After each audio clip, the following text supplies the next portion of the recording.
My name's Brennan, and behind me is the Dark Falcon. She's a 1972 Formosa 51. We're here in a boatyard deep in the jungle of southern Thailand. It's about 10 miles to the closest town that way, and Malaysia's about 25 miles that way. It's a pretty big project. We've been going now for just over a year on what should be about an 18-month project to get her back in the water. So what about all of that work and the time? Are you going to get to see the videos of how everything was done? Absolutely. I've been recording videos pretty much from the moment that I landed in Malaysia, the first time I got on the boat, all the way to bringing it across here and all the work that was done. The plan is that over the next several months we'll compress those timelines and bring you a little bit closer to real time around about the time where the boat should be being launched and put back into the water. This first video I'm going to show you is a video from 2018 October, just as I was buying the boat. I shot it on a mobile phone, so it's really shaky. You'll have to bear with the quality of it. But it should give you a good overview of the boat, just how beautiful it is, but also how much work had to be done to it. And this is Sienda. Of course, Sienda was the original name of the boat. It's certainly been changed since then. You can see sort of a giant bow sticking out there with a big bowsprit, big traditional boat. It's a cutter-rigged ketch, so there's two masts. There's a big main mast that is keel-stepped and a mizzen mast which is deck-stepped. Now, this is it's a really big boat. Even though the model of the Formosas is 51, that bowsprit is actually 12 feet long going down into the front of the bow. And it really is a very long boat. A lot of these Formosas, you know, you sort of take the bowsprit into consideration and the things coming off the back, and the measurements are sort of getting up between the sort of, you know, the 60 to the 65 feet mark. So they're fairly significant size boats in terms of length, and they're nice and big and wide and chunky as well. I'll just get back up on the boat here, and again, apologies for the camera shake that occurs here. Now, the first thing I noticed when I come and surveyed this boat for a week, obviously, is that there's teak decks. But the teak decks here were glued down about 3 years ago, so there's no screws in the deck whatsoever. But that doesn't mean that there isn't a significant amount of leaks, and I think the condition of the deck itself is leading to the deck needing to be fully replaced. Certainly something to have a look at. But there is a lot of very large hardware on this boat. This is a Thor windlass. It's a dual drum windlass. You can see on both sides. There's actually 3 anchors off the front of the boat. There's a big sea anchor up the front as well. And coming back from there, if you know, to give you a little bit of a size comparison, this is my hand in relative sizing for the spinnaker pole itself. So quite significant hardware, which is great. Leading off that is obviously the main mast, and I took quite a long time looking at this mast. There's quite a significant amount of rot on the mast. I actually don't think the masts are the right size for the boat, and I don't think they can be repaired.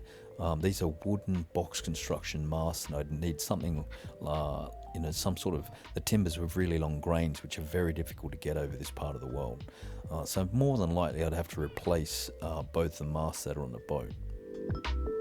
There's lots of timber on the boat. It's a full fiberglass boat, but there's lots of teak, there's lots of wood. And you can see here that it looks really, really awful. And that's not really showing you the true state of the wood. That's just really crappy varnish that is on here. And the sun in this part of the world just eats everything, and it particularly eats varnish. So I'm pretty sure as soon as I get all that varnish off, this wood is just going to come up absolutely beautiful.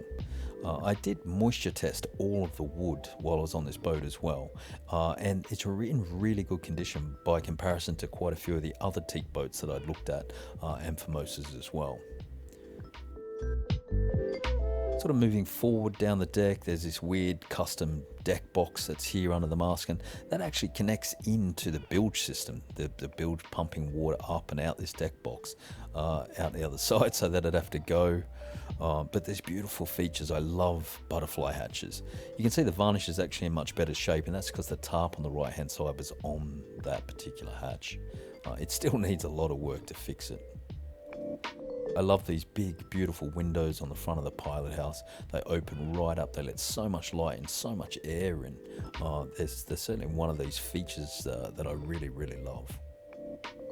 There's no point me showing you anything to do with the sails. I looked over them. The boat hadn't been sailed for about 5 years. All of the sails are completely shot. So really, that is new sails, probably new masts, and of course new rigging. I don't know how old the rigging is. It's really hard to sort of determine the quality of it. I actually think it's undersized. I think it needs to be upstepped one. And as I said before, I think I'm going to have to work really closely with the rigger and pay attention to the dimensions of the masts, make sure the rigging is done properly, because I think that actually the mast is incorrect.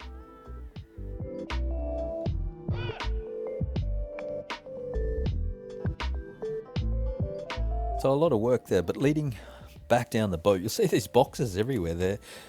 These are solar panels. Old George had about 15 solar panels all over the boat. They don't work as far as I can tell, but crazy stuff that people put on boats, huh? Now again, looking at the timber here, most people would look at this and absolutely run a mile because it just looks so awful. And sure, some of these planks will need to be lifted and replaced, but the vast majority of it, they just need to be stripped down. That varnish will come off, and I'm really sure that this wood will be absolutely beautiful that is underneath it. All the Sikaflex seals need to be replaced over the entire boat. That's all gone, and that's not helping with leaks. As soon as the Sikaflex seals go, the water gets in. You can see here there's traditional wooden blocks that George is using. I found a whole box full of wooden blocks downstairs as well. He really loved those sorts of details.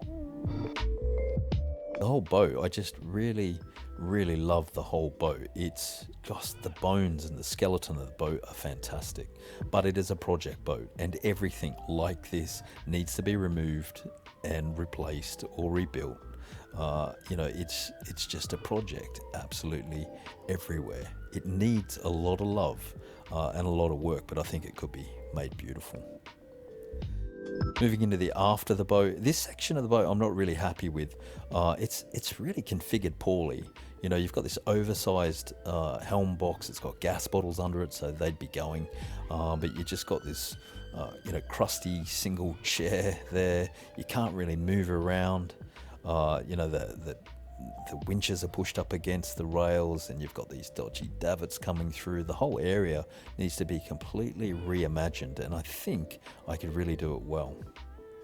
I love this dinghy on the back of the boat. This is just sitting here. It's a beautiful little dinghy, so I'd certainly keep something like that, even if it's for a spare.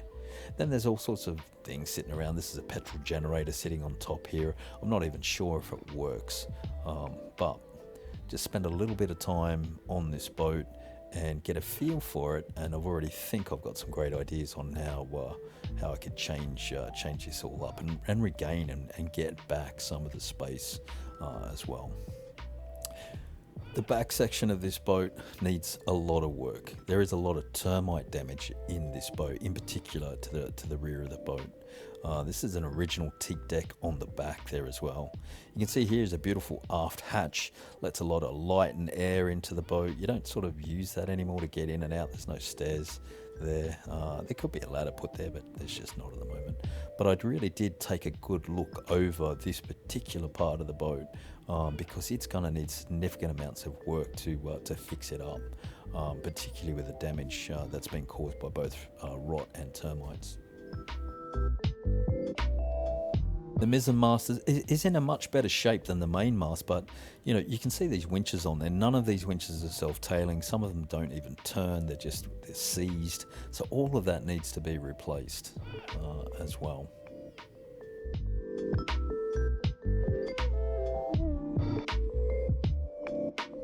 All the portholes, port lights, most of them need to be replaced or significantly repaired.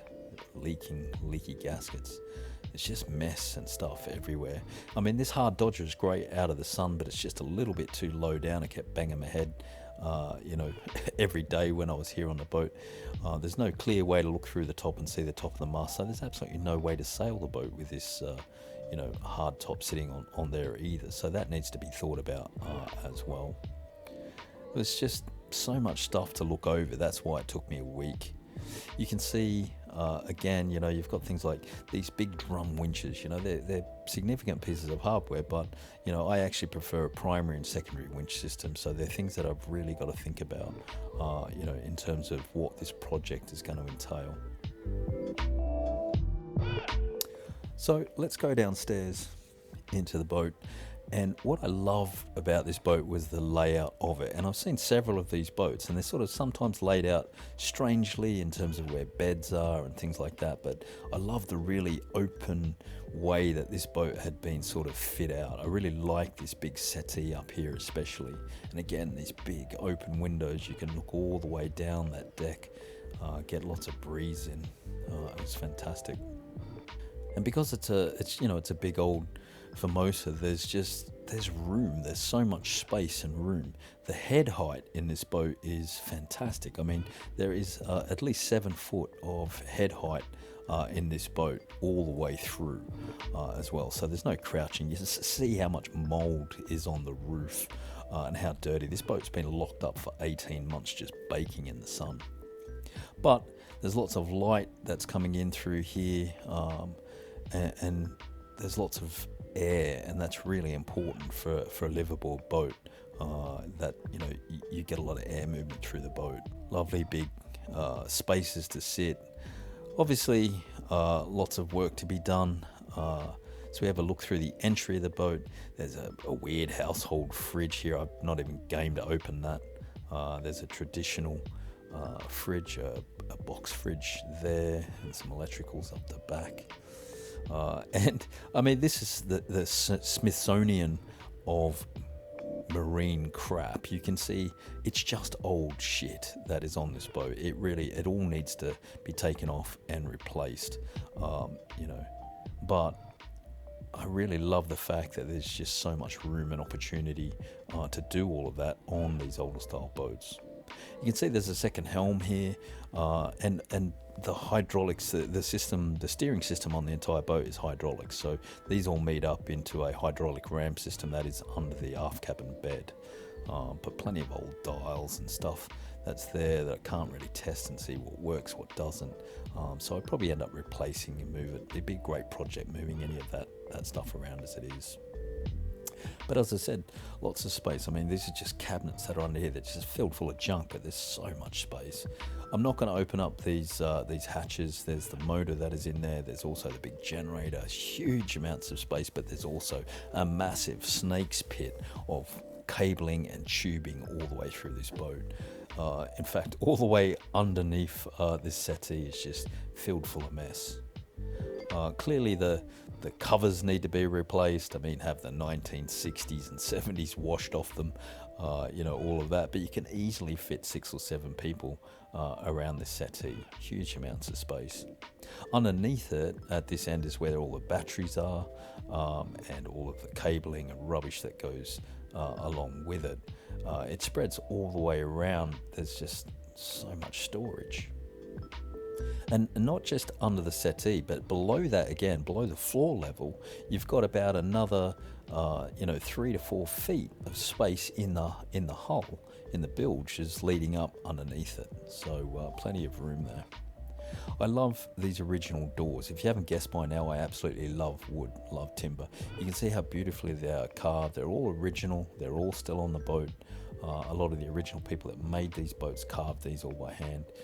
They're absolutely beautiful. I love the little details all over this boat. Little pieces of brass, door handles, openings, latches.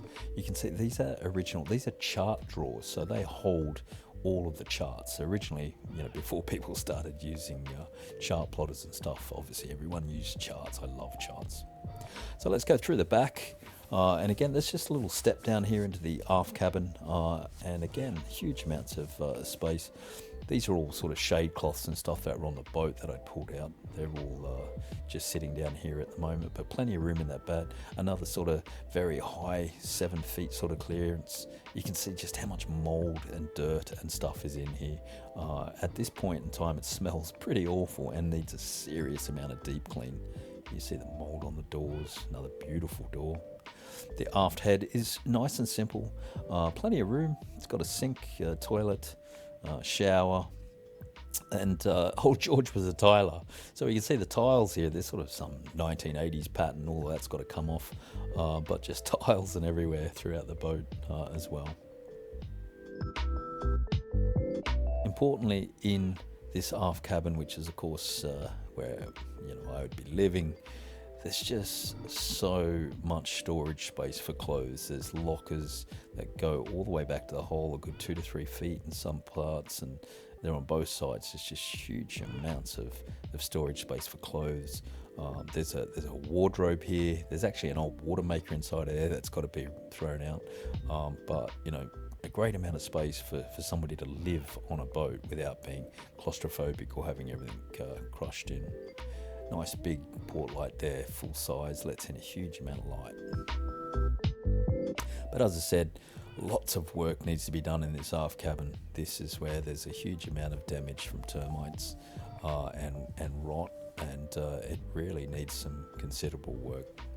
But let's go through and have a look at the rest of the boat. Moving forward, going down through this little stairwell. I just absolutely love this little detail of this stairwell. Just really, really nice. And on the port side of the boat, you can see there's a fairly significant sized galley that is sat here, and I think it's actually a wasted area of the boat. I'll just close this door up. We'll have a look in there in a second. Another beautiful door. But coming back, the galley is it's really big, but it's set up like a house. It's not set up like a boat. That's not a marine oven or stove. Nothing's gimbaled. It's all gas connected. So I want to get rid of all of that. And in fact, just looking at all of this, it's too big a galley for what I would actually want or need on the boat like this. So I'd probably be looking to significantly remodel this part of the boat and possibly turn it into a different working space.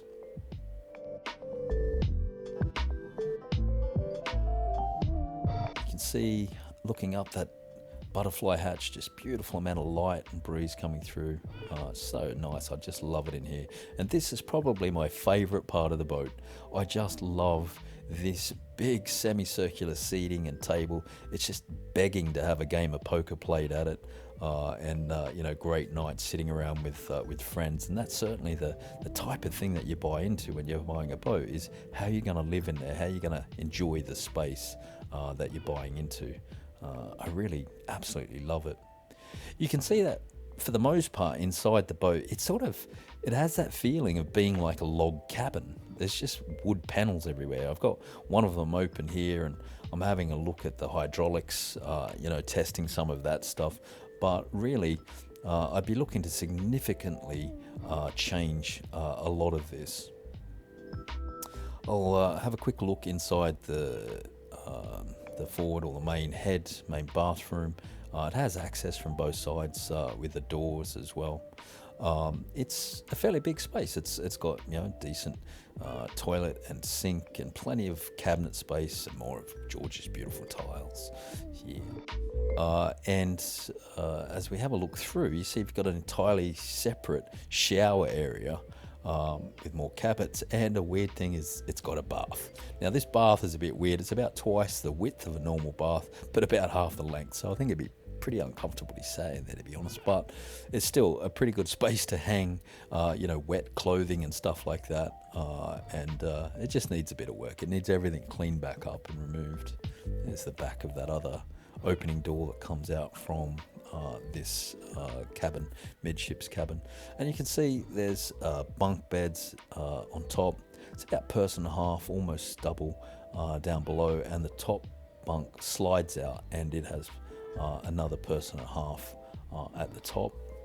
Lots of drawers and space as well. This box is that weird box that connects the bilge to the the deck box that's on top, so that's got to go. And then this big beast is obviously the mast that's coming through from the deck into the keel. Significant amounts of leaks and wood rot and stuff in here, so a huge amount of work has to be done in this section, particularly around where it's seating. But the keel step, everything's fine. Then we get to move forward a little bit more, and this is the V-berth, and as you can see, it has more beds that are in there. Down the below here, this sort of converts into, well, I believe it can convert into a double bed. It can, you can put a little sort of shelf there and put another piece on top, but it has still a huge amount of room. I mean, there's almost 4 feet to the hole from this position where my hand is. This forward bulkhead, that's the anchor locker through those little doors, this entire forward bulkhead needs to be completely replaced. It's completely rotten, which is a huge job to do, but that's something as part of it. Lots of light and air coming through the doghouse, of course. Weird stuff. You can see there's carpet on the walls. Carpet's one of those awful things that I don't think you ever really want to put on a boat wall, but yeah, so all of that needs to come off. You can see the staining on some of that carpet where there's leaks, so huge amounts of work, but great projects. And I know people, you know, love or hate different things about different people's boats, but I really, really love the layout of this boat. I love the feel of it, and I thoroughly enjoyed being on it for a week. So this is her. This is what becomes the Dark Falcon. It's a hell of a project. All right, so that's the boat, and as you can see, it's a pretty big project. In fact, everything is a project, and there has been a huge amount of work done, and there's still a lot of work to be done before we can get her back in the water. Now, of course, none of this happened overnight. That video, as I said, was filmed in 2018. Earlier on in that year, I managed to go and complete my offshore yacht master's qualification. It was a great amount of fun, but it was really important to do. I wanted to make sure I could sail across oceans and I could do it safely, not just for me, but anybody else that happened to be on a boat with me. And I needed to do that before I could really make a decision about buying a boat of this size, this caliber, with the potential to sail around the world.